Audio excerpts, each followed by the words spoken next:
Welcome to the Fitness Marketing Agency podcast. Slightly different episode this week. I'm giving you behind the scenes footage of one of our events. Let me explain the backstory.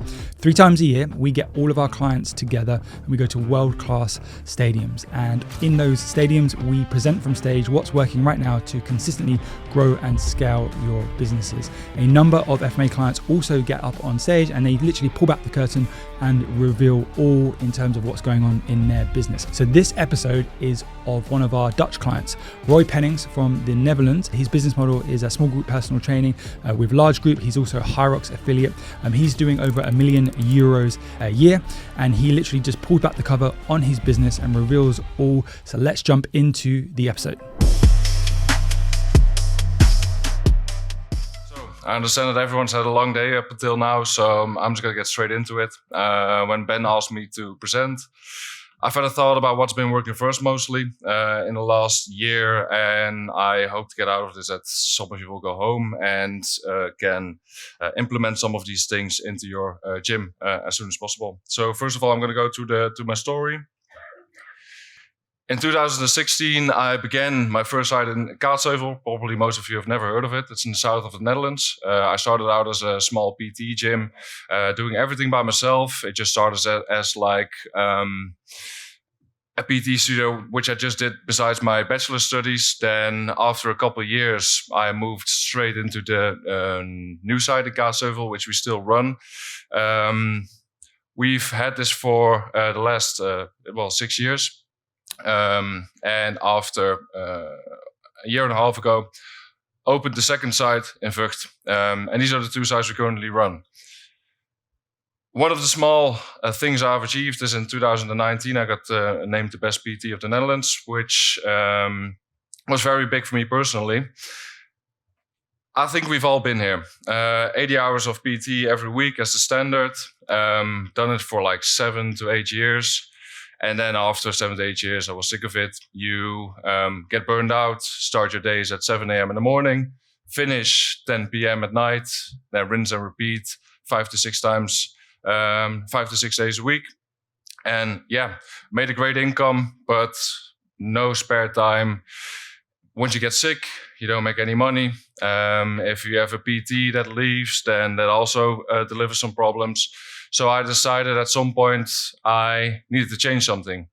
So I wanted to create something that's bigger than just myself. Wanted to have something that I could look back on and be proud of. And I think if you just rinse and repeat a lot of PTs, you just feel like you're just checking everything off. You're not really doing anything that gives you a lot of hope, perspective, and a lot of fulfillment. So yeah, my main ambition was to get off the gym floor. I felt like after doing 7, 8 years of just PT, so many hours a week, at some point you're just a bit sick of it, to be honest. And also you feel like if you want to create more impact, you have to get off the gym floor. Because if you just do one session an hour, then you could just deliver impact to 1 person or 5 person, depending on how big the group is that you train. And if you can actually get off the gym floor, you can create a lot of a bigger impact. So one of the biggest challenges I faced when getting off the gym floor, and I think a lot of you actually experienced this as well, is when you leave the gym floor, clients leave. Some people are very closely tied to you. You feel like you have a personal relationship. And when you get off the gym floor, you have people just leaving the gym, which obviously isn't good for multiple reasons. Then secondly, once you leave the gym floor for a while, you start noticing that stuff isn't going the way anymore as it should be, or at least as you perceive it to be. So normally you would maybe give the client a cup of coffee when you come in, and you know that a certain client would really enjoy that when they started training. Then your trainer doesn't do that anymore. Other things are you would keep a high standard of keeping the gym clean. Once you leave for a while, you come back into the gym, you see the gym isn't clean anymore. So you just see after a while that everything in the gym is changing, the way people or staff do your training, the hygiene, basically everything changes. And at some point you probably get frustrated because results will go down and down, and you get annoyed, you get back on the gym floor, you start changing everything, trying to fix everything. And then after a couple months, you're happy again, and it's just the same thing over and over again. Another thing is once you go on a holiday and you're the only one that sells, then sales will just drop because no one's selling anymore. So you feel like it's like a double cost when you go on a holiday. You can't really enjoy yourself anymore. And I was at the holiday just near the pool selling to keep the gym going, or I would feel guilty if we didn't make any sales, which also gave a lot of stress because a holiday is also there to recharge. And then staff leaving, obviously, every time staff leaves and you would need to hire a new trainer, then you have two things you could do. You either onboard the trainer yourself and help them do the training to your standards, or you would let another staff member do it, and it would probably remain the same thing or leave you with the same thing with the standard of operation that will just go down at some point, where the trainer will work in the trainer the way that they work, which will be totally different than what you actually wanted to, how you want them to be. And that's going to leave you with different things because it also will bring the quality down. So yeah, basically I felt for probably 8 years that every time you set one step forward, you take 2 steps back every time something changes, which is really frustrating because you feel like you're in like seasons where everything's going well, and then 2 staff members leave, or they get sick, or lots of clients leave, and you just feel like you fall back. You get back into this rhythm where you then come back trying to fix everything, and you basically have this pattern. So this was, for me, was a very important thing to actually change, because I felt like, well, every time that you put a step forward, it's not going to help if you every time put like 2 steps backwards. And systems here create consistency. And this is what I did about it to actually change this and actually make it so that every time that we do 2 steps up, we only set at least or 1 step back the most. Building a culture playbook. This means for us that basically you write a book, which is basically your gym Bible. In this Bible, you basically write every procedure that you do, every operation in the gym that you do, write it out as if a 6-year-old can read it and knows exactly what to do. Ben told earlier that you should spend 15 hours a week on business development. I think this is a good thing to spend your time on a daily basis, because if you never write out your philosophy that you want your gym to have, then it will always just stay in your head. And as long as you teach that philosophy, people will take it over. But if people, like I said, leave and you're not working in the trainers and you're not on the gym floor anymore, that philosophy will never remain. So what are some examples that you could actually write in the book? I think one of them, for example, is the perfect shift. In my opinion, when you drive to the gym, you're at the gym and you are at the gym's parking. I would never park my car in the best spot possible, because I feel like that should remain for the client that's in a rush and needs to get in quick and needs to get out quick. If your trainer parks their car at the best spot in the gym, then they're just going to keep the spot for the rest of the whole shift. So if you would, for example, take this subject and you would write it out, you need to think like, okay, if I go to the gym, what's the first thing that I do? Where do I park my car? Just turn on the lights and go step by step how you would actually like the gym to be run in a perfect shift. If you write it out, then you at least have a standard of operation, and then you can actually let people follow this procedure. Same goes with cleaning. Same goes with if you do SGPT. Just think about how you would actually like a perfect SGPT class to look like, how people should be greeted, how you would like to have people or your trainers check in with them, how they should deliver the service, what tonalities they should use. Just make it as extensive as possible, and then just narrow it down and make it more efficient, because no one really wants to read a book that's 100 pages. But first, just write everything that you find important for an SGPT session or a large group PT session, and put it in there. Same goes for how to sell and the perfect goal review session.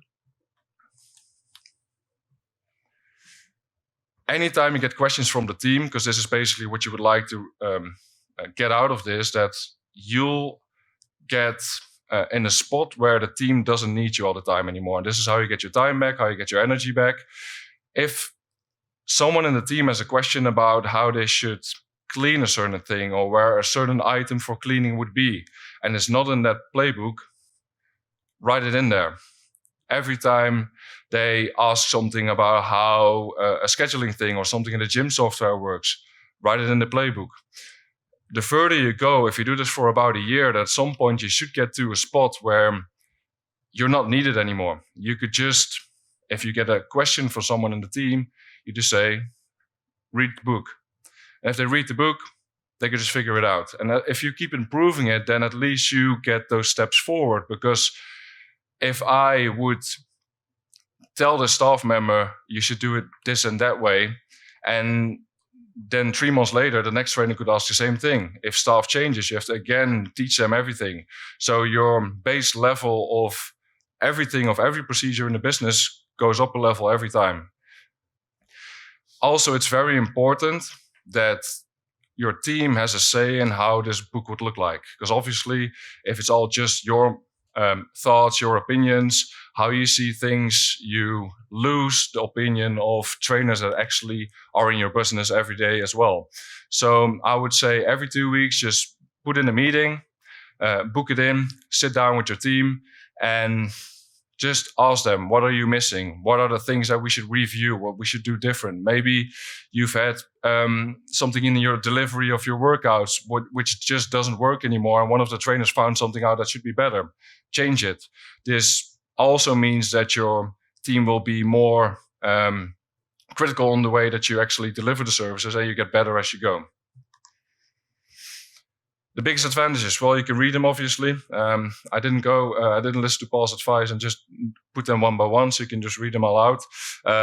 No more putting out fires. Team can function without you, which is good, because if you go on a holiday now and you actually have this book, then they shouldn't have to ask you any questions. 2, the culture you've carefully built is protected, because if your whole team changes, then at least you can refer back to the playbook and onboard your new staff to the playbook. Your business doesn't rely on the quality of the individuals, because that's also important, because one trainer will completely give a different session than the next trainer. And by this, you will at least have some structure that every one of the team members will at least work within the same space of delivering the service. You build a process once, it remains forever. You don't have to go back and do the same thing over and over again every time you talk to a different trainer or a different employee. And also, one that's not on there, if someone gets sick, for example, and let's say this would be your sales staff, you could just let someone else do it. They just have to read the book one time, and they can at least do it, I hope, for like 70% of the quality that someone else would do. If you wouldn't have that, then, and the salesperson would be sick for 2 weeks, you would just have to do it yourself, or you don't have anyone selling. And I would rather have someone do it on 70% of the quality than have to do everything by yourself every time. The second thing that's very important, obviously, is retention. When we started with FMA, we luckily got a big load of leads. We started selling very well. But we had a problem with retention, because we changed the whole concept of going from one-to-one PT to small group PT and large group PT. So the whole model changed, and we got a lot of new people in on a new concept, but we also had a lot of people leaving, which obviously is a problem. So we focus a lot on retention, so we actually need less leads as time goes on. I think even if you need 50 to 100 leads every month, you have a big problem. You should need less leads every month, because your gym should be filling up. People should be bringing in referrals. So you should be less reliant on leads. This is what I call the prescriptive model, how to turn sales into prescription. I think a lot of people are actually scared of selling. And if you would just turn it into a prescription instead of hard selling, which means advising people what would just be best genuinely, then it would be a lot easier. This one, how to sell only once. We used to sell a front-end offer, I think like most of you, through the phone, which was a front-end offer for a 6-week program, SGPT. And then after 5 weeks, we would sit them down and sell them into a back-end offer of usually a 12-month contract. The problem here was, which I found out, is after 5 weeks, people would get very good results, But a lot of people would think they could just do it themselves, or would just move away, and they would be like, well, we can always come back if it doesn't work out. So I feel like the first conversation you actually have with someone is always the highest, the person, the lead always has the highest intent to sell. So once you sit them down, we change it all up. We first sold the front end offer, basically, and then we would sell them straight into the back end offer for a 12-month contract with the clause basically that they could get out of it throughout the whole 6 weeks. The difference here is that we just had to sell once, and we went from a 45% conversion rate from front-end offer to back-end offer to 95%. And it replaced one whole evaluation conversation, which was also a lot more efficient. So what we currently do for retention, and I think a lot of you obviously have their own systems in place. This is what works for us really well. Every Thursday, we send out a WhatsApp with a type form in there. They can just tell us what's been going on in training, if they are reaching their goals, if they have any injuries, any concerns. They can just mention it there. The head coach will read it and will just basically form a strategy, and we'll let the rest of the team know for every individual. Then also they can let us know whether they need nutrition coaching. And at the end of this type form, they have a direct option to book in a nutrition call every week if they want to, through a Calendly link. So it's very much automated. And we basically don't really need to do a lot to keep people on track, because everything, people can just do it themselves. So every 6 weeks, we do an in-body scan, which also works because now we do 4-week trials, and we make people more inclined to actually stay on after the 4 weeks because they would like to know the results. So it's a bit of a trick to actually get them to extend the contract and get out of the 4 weeks. And then the biggest change probably is the 12-weekly goal review session. What we do here is, once we sell the trial, regardless if it's a 4-week or a 6-week trial, we book them in straight away with a 12-weekly goal review session with the client success manager. The important thing about this is that you immediately put a spot in the horizon further down and make them look into the future to actually have a sit down. So basically, if someone starts for a 4-week program, they start with 3 times a week SGPT. We would sell them into the back end offer immediately. Let's say this is also 3 times SGPT. We would say, if after 2 weeks this isn't the right strategy anymore, we can just change the prescription basically, and we could either upgrade them, downgrade them, which for them makes it a lot easier to just make the right decision. And they are extending for 12 months, but in their mind, they're just extending for 12 weeks because they know that once they hit that 12 weeks, they'll have a sit down with a trainer, and that trainer will just prescribe them what's best. So, for example, if someone would have a subscription for 3 times a week, they just show up once a week, we sit them down, ask them why they're showing up once a week. If there's a good reason, we ask them if it's temporary or long-term, and we ask them if they reach their goals and if they're happy with where things are going. If not, then we have to do 2 things. We can either get expectations down and say like, well, the next 12 weeks, we're just going to go maintenance and we're going to hit that 1 time a week. And then after 12 weeks, we agree on to go back to three times a week. Or we just motivate them to come 3 times a week again. The benefit of this is that I personally believe that the biggest reason people usually leave your gym is because they don't get everything they want out of a subscription. If you pay for 3 times a week and you just turn up once a week, at some point you're just gonna think it's a waste of money, so to say. If you change them to once a week, and this is what we just usually kept them on the same subscription, and we're like, well, you got a 12-month contract and just it's their problem basically. They're just going to get dissatisfied and leave after the contract anyway. By doing this, it was actually a big change because we changed the prescription, and now people are staying a lot longer because we actually changed the prescription and they get out of it what they want to. what we also said is we do have a 12-month contract, but we do also believe that any dissatisfied client should have a chance to leave. I believe, because we also have an obligation to the rest of the clients, that if they come into a gym where there's more people that are not making any results, don't give a good vibe to the rest of the class, we should have a conversation, sit them down, they either change or we just get them out of there. Because I believe that if you work out with 5 other people and all these other people get great results, this new person will highly likely be the 6th person that will get the same results. If there's 2 people in there that are always demotivated and they always show up late, they don't go to follow nutrition advice, they don't take coaching cues, I believe that this new person might have a chance to also become the 3rd one, and that will just get you in a whole thing that will just also repeat, will get your reputation down. So that for us is very important. We always say it is a 12-month contract, but see it more as like a commitment or like an intention to actually train for 12 months than it is a hard contract that will keep you forever. The biggest changes after doing this, conversion rate went up by 40%. Average revenue per member went up by 57 euros a month. The biggest one, average member stays 9 months longer. So just calculate what your average revenue per member per month is, and your total client count, and do that times 9. And that's the extra revenue that you could get by changing this. Happier members, better results.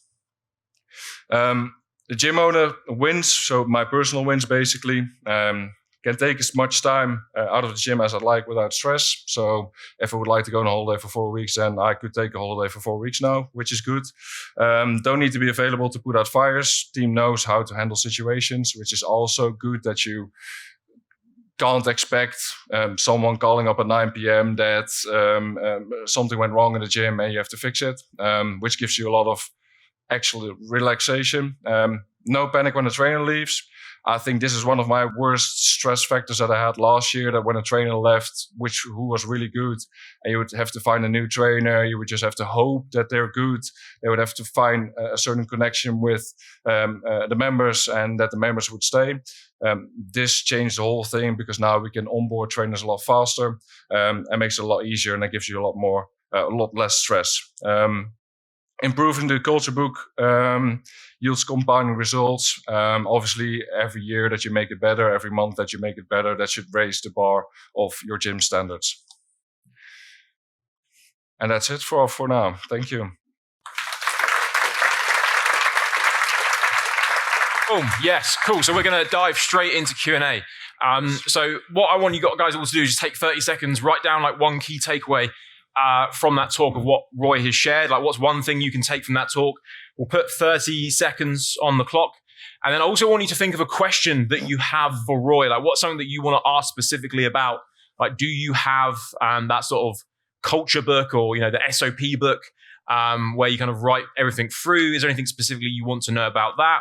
I've got some questions that I know I want to ask Roy, because there's some really interesting stuff there. But if there's anything specifically, we've got the catch. Is that a hat? No.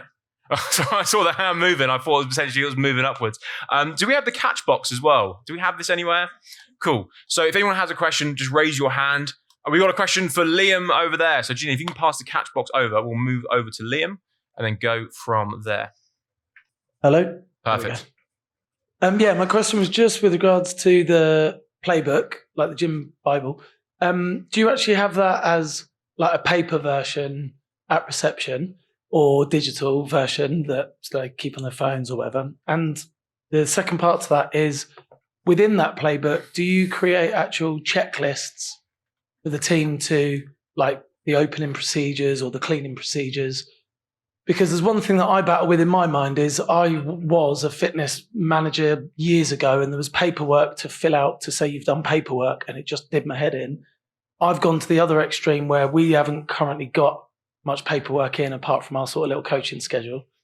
But I'm finding in our new facility, there are jobs that aren't being done consistently that I'm having to pick them up with, thinking actually some checklists would probably work. So I'm just seeing what you found, maybe the happy medium if you've got them. So we don't really use a checklist, because I think it creates a lot of annoyance within the team, because they feel like they just have to check the boxes, and it doesn't really motivate them to actually do it properly. So what I think, first of all, is important is that you all agree on the standard procedure of cleaning. And if the whole team is aligned on that, I just expect them to work in a certain way. And we have a culture where everyone keeps each other accountable. So everything that's just in the standard procedure of cleaning, if someone leaves a shift and someone returns, a new trainer comes in later on the day and they find that something hasn't been done, we just tell each other.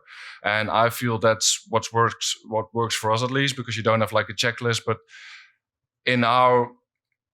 we don't have like a certain schedule, like Monday is vacuuming, mopping the floors, etc., etc. We just have like a certain standard of how things should be clean.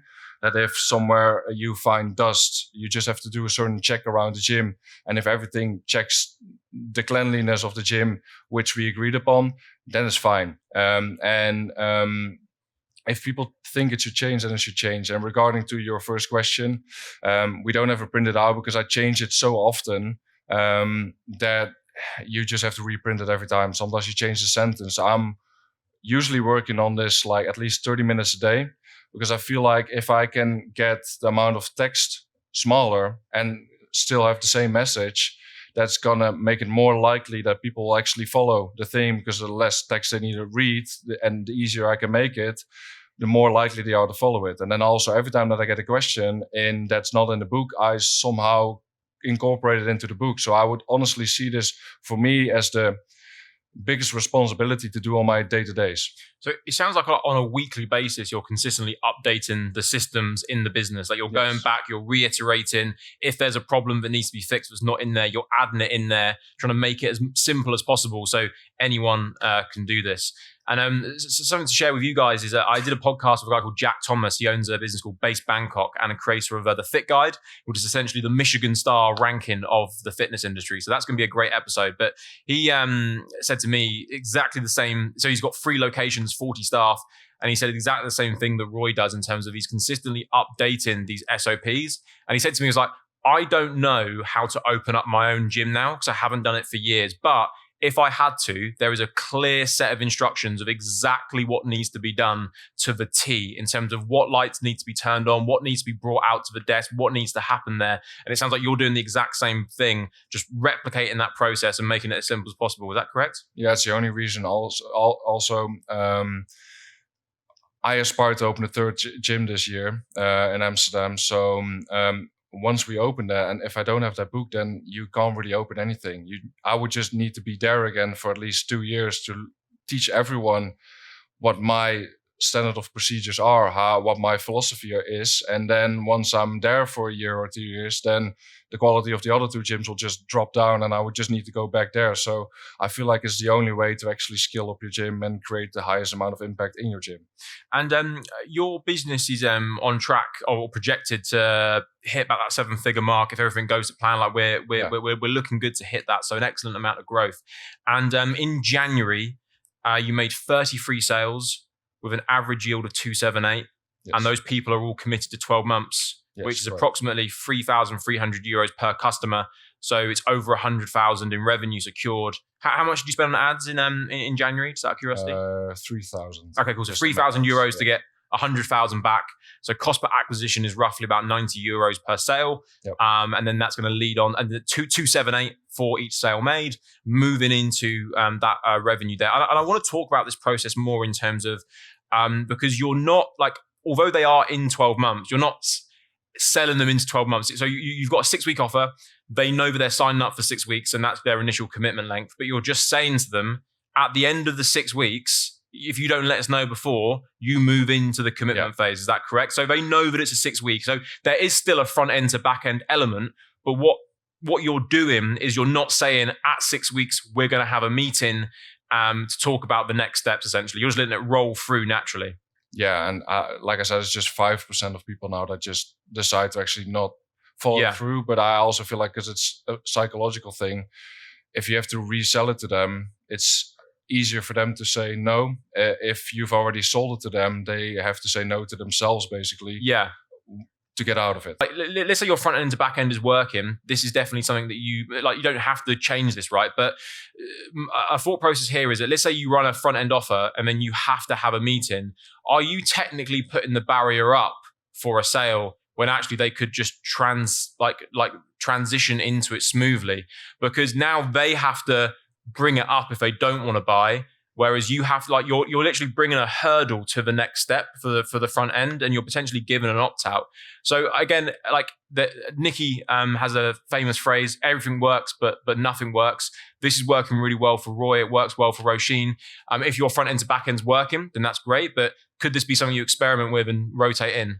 So my question for you is: when you're doing that kind of sell, do you still give the full pricing of everything at the same point as when you've done your front end offer, or do you say it just rolls in and we'll tell you the price later, or how do you work it in that way then? So basically, I always get the sale first. So the front end offer sale first. Once I've got all the bank details and everything written down, then I go over the fact okay, this is what I would suggest the back end offer would look like. This is very different for everyone, obviously, because if someone was already, so we always sell 3 times a week because we believe that 3 times a week is the standard to help people the right way, at least in the first 4 weeks. If someone on this sales call is already saying that it's they would have to move everything around because they're so busy to get this 3 times a week in, but for 4 weeks it's possible, that would more likely get them a back end offer of 2 times a week. The thing is, I just go in the route that's the least resistance and where I know that I'm comfortable, where I give a good advice on how this person will actually be helped best on the long term. So it really depends. Sometimes I let them go into an unlimited LGBT package. Sometimes I let them stay on this exact same thing as they are for the 4 weeks. The thing that helps me a lot is I don't need to make the perfect decision. And if it's like a stretch to, let's say it's for us it's $297 in one location for 3 times a week, and I sell them into 3 times a week afterwards, and I know that this is more than they would actually want to pay long term, I just say just do this for 8 more weeks afterwards. Then after this, there will be a goal review session. If you're ready to take the next step and need less coaching, we can just move you down, and then the client success manager will actually advise you on what to do next. But oftentimes we do see that people actually stay on because they've been doing it for 3 months, or they actually go lower and move upwards. So we sell them basically. The thing is, I just need to make the right decision for the next 8 weeks. And sometimes, like last week, I've had someone that I actually sold on to an unlimited LGBT package afterwards.